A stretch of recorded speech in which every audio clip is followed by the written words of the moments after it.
Hello and welcome to the incredible Super Nintendo world located in Universal Studios, California. This is absolutely breathtaking. It's a brand new land to me. I've never seen this theme in one of the theme parks before, and we are going to take a full loop of everything that is available, including going around some of the amazing rides. Now, the concept of this is just brilliant.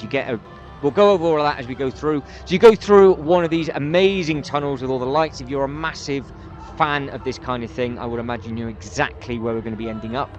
But everybody was fully dressed up. You could get some really, really nice merchandise from the shop. That is all going to be in a separate video because that's quite a long thing for me to get around and do. But it's just all of this. It looked new. It was a brand new design. The rides were very, very clever. The technology that was used in the rides were very, very clever. How it's interactive is really clever. And the fact that you need to complete levels to be able to get into the castle, you have no other choice but to get a watch. So obviously you've got to buy a watch, and then you've got to get all your up coins and points. So where you can see all the red string, they are queue lines for different levels. Now some of them you've got to run around, so some people were properly blowing. So you can see all the theming at the top. It's just so much to take in. I went around this place a good few times. I know that they're going to be opening up another one of these in Florida, and I can't wait to see what they do in that. So to my left hand side, for example, you can see people running around and basically trying to hit buttons, and then when you complete the level you get basically your token. When you get enough tokens, you can then go into a separate section where there's basically a security guard stood, and then you scan your watch, the doors open, you walk into a different area, and then you can just go in and see exactly what's what. But we have just come out of the castle, spinning around, and then you can see all of the theming and everything that is moving around. There is a lot to take in. You've got the big factory up in there, so I think that's Toad. There's the area to eat that was always full. You can see where they've got the little sign for the exit, because you can just pop out and then that takes you back close to the Jurassic World section. So there's the other tube just in there. The yellow things there where the members of staff are stood, they are there to help you with regards to getting a watch. Now the watch itself, you can have whatever character you wanted on your wrist, and then you can go around, and basically this is just one big game. They're all different levels. You've got to play all different games. There is one big ride that you can get on, which is I'm about to go on now, which is the Bowser Challenge. So there's one really nice ride that you can get in there, but then everything else is basically all interactive. So you can see people on people's wrists, for example, they'll have really, really bright coloured watch straps. They are actually the watches for games. So how they've got it with regards to the wands for like the Harry Potter bits and pieces, it's very, very similar for that, but you get rewarded differently, and you get into an area that I couldn't get in unless I had the actual watch. Now, two things to take in. One, this is one of the best queue lines I've ever seen. Two, the length of this queue line is terrifying.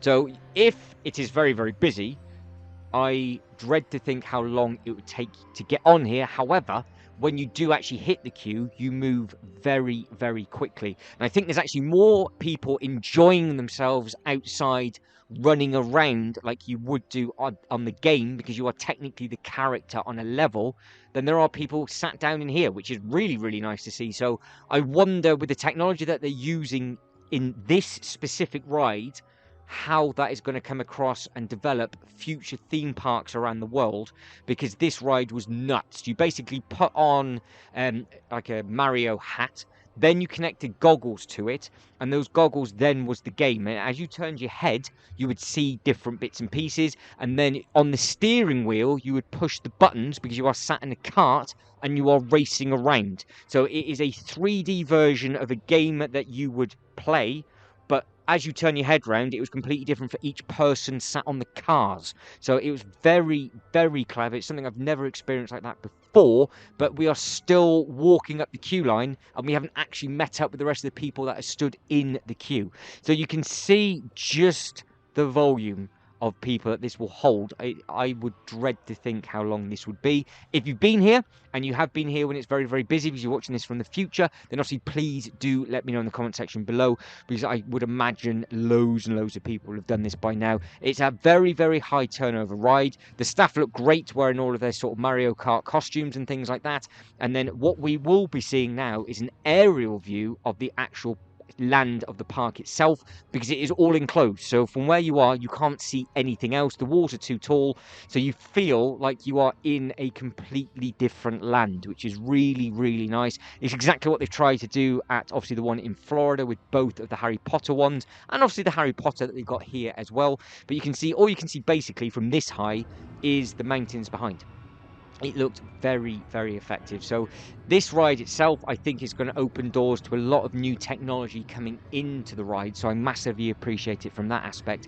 But just as a theming perspective, the whole land, I think, is probably the best at the park, I think. And that's a big statement when you see how good the Simpsons look and how good the Harry Potter looks. But I think they've taken it up a notch from the Harry Potter, which is never a bad thing whatsoever. So the Harry Potter is incredible, but I think it's taken it up a notch from there. So again, you've got to try and pause it if you need to, because everything is moving around. You've got all the cubes on the wall. It was that detailed and I liked it that much. I am now thinking of getting some of the sets for Super Mario to create a miniature version of this in my own theme park display, because that is what I'm currently in the process of doing. Love all the bright colours that they've got on there. But again, if you look around, I think there must be 4 to maybe 6 different little mini queue lines basically to play all the different games to qualify to go into a different castle. And then all the cubes at a low level, you can then do little games within that as well. So everything is interactive. All you could hear is the chinging of the coins that you would get when you play the game, the soundtrack, everything like that. It was really, really nice. Now, again, with regards to the detail and this, it just gets better as we get inside. If you are a fan of Super Mario, this is a thing you just need to experience. There is a single rider queue, and you basically don't queue up at all. You miss all of this. You skip everybody, because I did it on the second day I went, and I thought I'll just see what the single rider queue line is. As you go in, you just turn right. You walk for a couple of minutes. You don't see anything new, and then I save basically 40 minutes. Put it into perspective how much quicker the single rider is compared to this. But then at the same time, you don't see any of this, and you are always moving at a steady pace. And I think you need to experience and see all of this at least once, and then you can crack on and do it again for the single line if you need to, because I think this would be a real shame if you didn't see this. Now, I have done the single rider at the massive roller coaster for the Hogwarts one in Florida, so the Hagrid's, and it seemed to be longer for the single queue line than it did with regards to the joining up in the main queue like this. Just like the Velocicoaster as well, the new Jurassic Park ride that they got opened up, the single rider didn't seem to move, because obviously a lot of people are always in pairs, whereas with this it's in groups of 4. There was always either 2s or 3s, and then you just got added in, so you were always moving as a single, because they filled up every single cart, so they were always full, which is a good high turnover ride, and they were always moving, so you were always moving and going through. Now, there's a lot to take in, so I do my very, very best. You've got all of the different trophies, I guess, that you can win from the games. That is a next room, and that is still the queue line. So we have like another 3 of these to walk through. So like I said, the queue line is absolutely terrifying. And then you have got all of these achievements, I do believe, on the left-hand side. Now, if you are a fan of the game and you recognise more than what I do, please let me know, because I'm not going to lie, I was a Sonic fan. I did not grow up with Nintendo. I was a Sega boy, so I grew up with all of that. And obviously, that is not the theme they have at this park. If this was a Sonic the Hedgehog land, I wouldn't have left. I would have just stayed in this section all day. I nearly did with this, to be honest, but I just wanted to see the rest of the park itself. It's something that you need to go and explore, and obviously with the huge new area that they're currently developing over in Florida, I am really, really looking forward to that as well, because they've got a brand new Harry Potter section coming in there, and they've got one of these coming in there. And now, if it's just as good as this, you're in for a massive treat. If it's slightly bigger than this and has more than this, it's just going to be even better. So it's at the moment top notch with regards to just theming. As you can see, there's just so much to soak in and take in.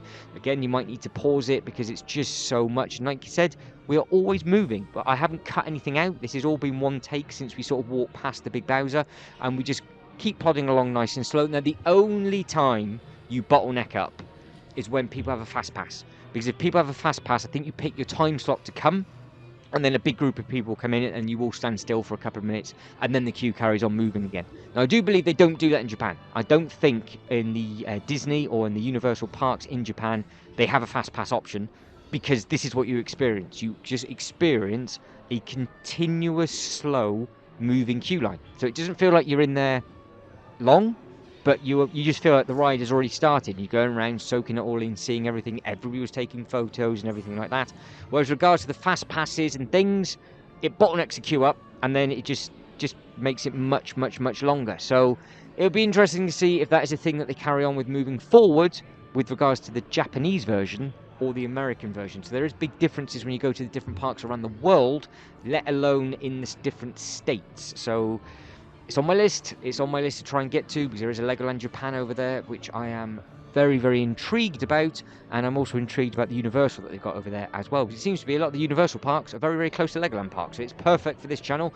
Now, again, what is also looking very nice is this. I do believe that is the land in a smaller scale, so I don't know if that is like a bit of an Easter egg of how they sort of made it up as a 3D render before they went into full scale. And then you've got all these bits and pieces sort of hanging off the roof. But there's also all the stuff on the back wall, because obviously the queue line for that bit, I think, was either the fast track part, or that is where they would open up and extend the queue line, which you wrap back round on yourself, because you can see the black barriers.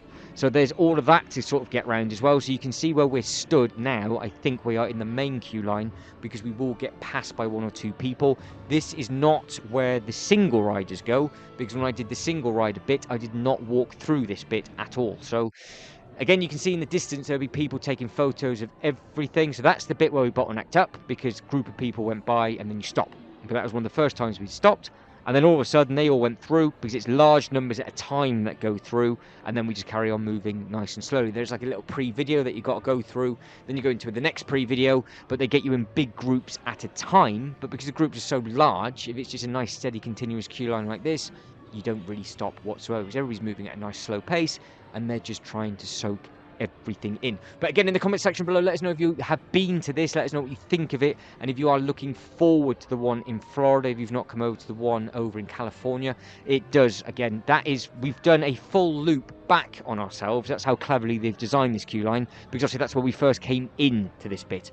So if you can imagine just how large this building is, because it holds this enormous queue line, and then you've got a big ride located in it as well.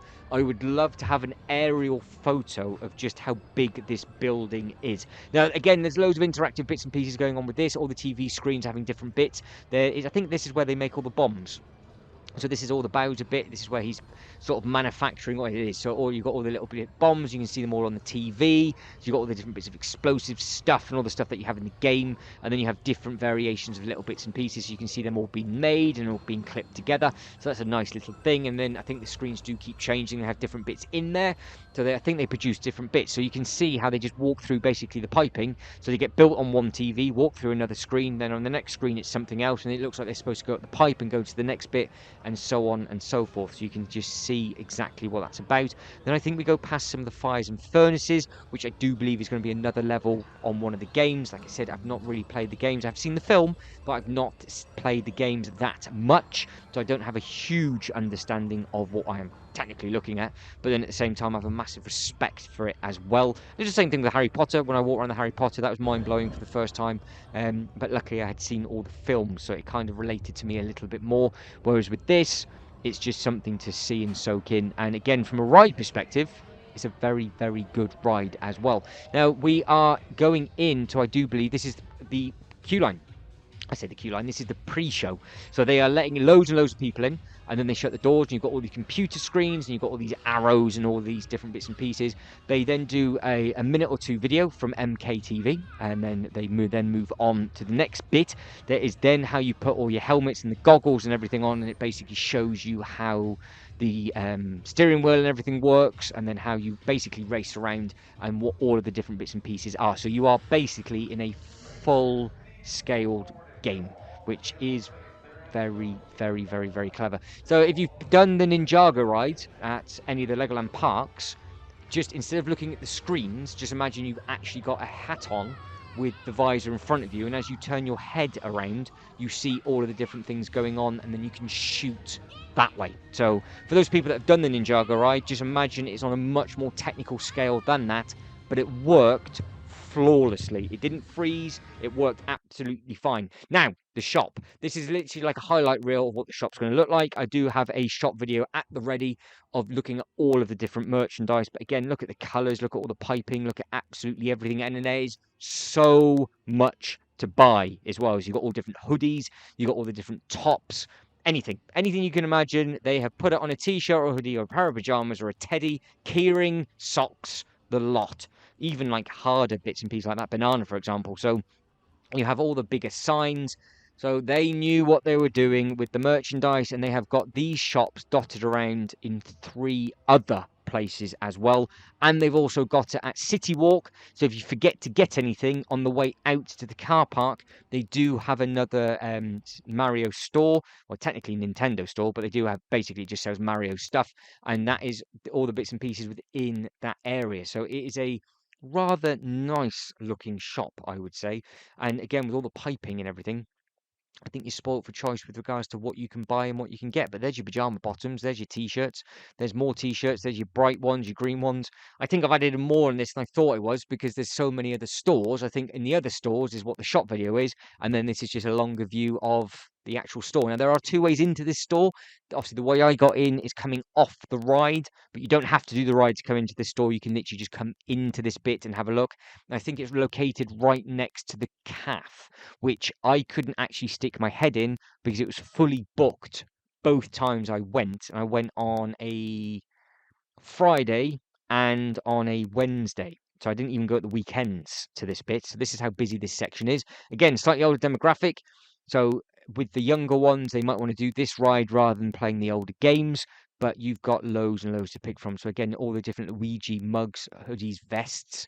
So they've grouped it well, like they normally do in all of the other stores. They've grouped it all together with all the characters, and then each character will have all of its merchandise together. Then you've got all the soft toys and all the teddies and everything. And then you've got Yoshi, and then you've got Toad, and then you've got all the other characters that are about. But I think the best thing that they sold was probably the hairbands, which I would imagine is the equivalent of the Disney ears, because what you could get is you could get each character on top of a hairband, and they looked amazing. Not my thing, obviously I wouldn't buy one of those, but they did look very, very impressive, and so many people had them. So that is their equivalent, I reckon, of the Disney ears. Now you've got to pay, sort of have a look, because there's quite a few people end up wearing them when more of these videos get uploaded. So you will see a lot of people have them on their noggin as we carry on walking around in future uploads. But you can see the question marks on the left hand side. There is the 1UP factory, so that is obviously the merchandise store. And then you can just see again as we pan around for the very, very last time, just the volume of bits and pieces that you can do in there. But guys, that is it. I am done, as I am running out of time. But if you can like this video and subscribe to the channel, that'd be absolutely fantastic. Again, feedback below, comments below with regards to, would you like to go here? Do you like the looks of it? Is it your kind of thing? If it's not your kind of thing, do you respect the effort that they put into it? And I think with regards to the technology that's involved in some of these bits and pieces, I'm just intrigued to see what's going to be moving forward. But this is the way out. All of a sudden, you then just come back into the real world, and then you end up by a toilet block, I do believe, before you get to the Jurassic World section. But guys, as always, thank you very much for watching. You lot take care, and I hope to catch you next one. Ta-da.